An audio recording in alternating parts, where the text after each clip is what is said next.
napakaganda ng view. Dito pa lang. Backpack.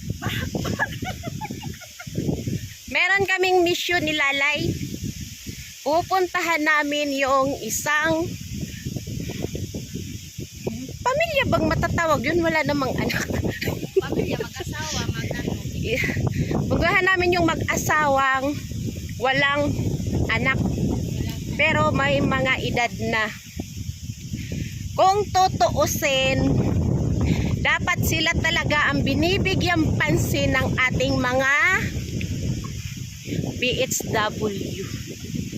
Ha? Shout out BHW. Pupuntahan namin yung mga karapat-dapat na makakuha ng mga benepisyo galing sa DSWD. Sa ano, sa pamahalaan. Sa mga yung mga beneficiary, sila ang karapat, isa sila sa mga karapat-dapat na mabigyan.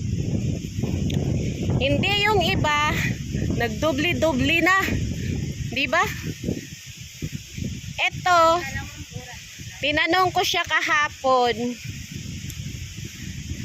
hindi raw sila nakasali sa tinatawag na partially, totally, yung access, yung walang gutom, yung litaw, kung ano-ano pang mga tulong galing sa ating gobyerno.